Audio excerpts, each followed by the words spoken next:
Fala-se muito de violência doméstica com o olhar. Silvandino comentou isso no começo da nossa gravação aqui, com o olhar voltado para a vítima, mas pouco voltado para o agressor, né?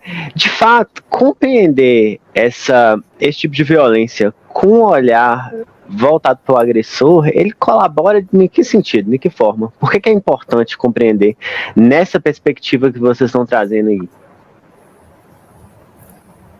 Eu acho que tem muito a ver com o que a gente falou um pouco antes, que é super importante falar, né, acolher essa vítima, dar esse suporte à vítima, mas não adianta nada tampar o sol com a peneira. A gente continuar acolhendo a vítima, dando esse apoio, dando toda essa estrutura psicológica, social, né, policial, legislativa, se a gente não olhar o causador disso tudo. Então você só precisa acolher a vítima, né? Só existe uma vítima porque existe um agressor.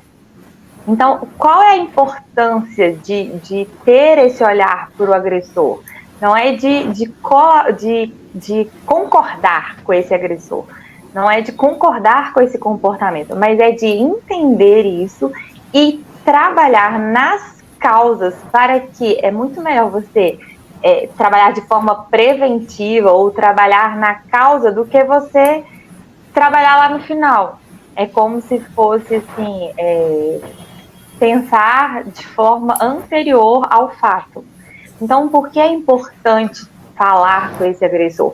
Até mesmo por que é importante ter esse tipo de discussão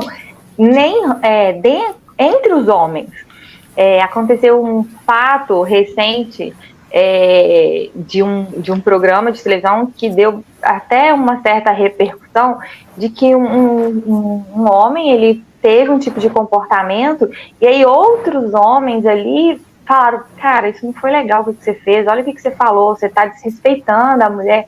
Então, assim, por que é importante ter essas discussões não só com o agressor, mas desses novos conceitos, dessas novas formas de pensar, desse machismo estrutural, como a Aline disse, porque a gente precisa de repensar formas de ação, de comportamento, e aí não é só entre os homens, né? Muitas mulheres reforçam esse tipo de comportamento, então é importante ter esse olhar para o agressor como uma forma de mudança de comportamento social.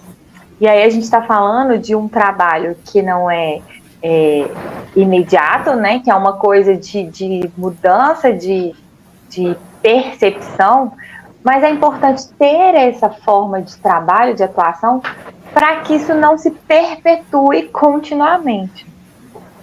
E aí que é a grande jogada. Se fala muito sobre a vítima, mas a gente precisa de falar do agressor. Por quê? Porque é ele que é o causador dessa situação. Se não houver o causador, não existe a vítima. Então, a gente precisa de tratar não só o problema, né? Não só o resultado final, mas tratar também o problema que está causando esse resultado. Olha só, que interessante você está falando sobre essa situação.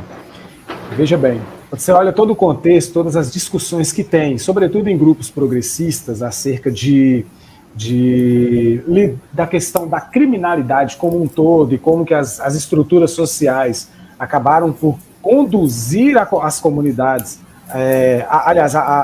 ao aumento, né, de criminalidade em determinados setores ou não. E aí a gente pode perpassar em qualquer área social, a gente vai ver que em algum ponto algumas ausências do Estado facilitam para, por exemplo, a condução dos personagens para determinado... Vou tratar como ramo de criminalidade. E aí vamos entrar lá naquela linha do tráfico de drogas, do furto, etc. E aí a gente sabe que os grupos sociais, que grupos organizados tendem a tentar, não é descriminalizar essa situação, e sim trazer essa discussão para o viés de como que como que essa figura, como que personificar, sabe? Reduzir o todo em um personagem e entender ele no seio social do qual ele foi construído. E a partir daí entender onde foi a ausência do Estado e por que ele chegou nesse ponto, né? Uhum.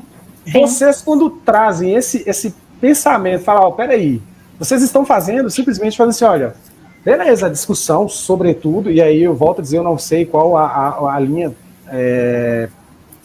filosófica, política suas, ideológica, mas a partir do momento que vocês falam, peraí, para além do crime organizado, que pega aquele menino desde pequeno lá e conduz dentro das cadeias de comando do crime, nas facções, etc. e tal, também tem aqui outros crimes que requerem um estudo sobre essas figuras que os cometem. Né? Uhum. E aí, lógico que dentro do passado, dentro de todo o contexto histórico da humanidade, o patriarcado, essa coisa toda, vai construindo em determinados setores sociais, grupos sociais, o pensamento de que a mulher não tem o mesmo poder ou não deveria ter, e aí vai passando isso aí. E, lógico, entra também a parte do campo em que vocês estudam, que vocês trabalham, que é ao lado psicológico.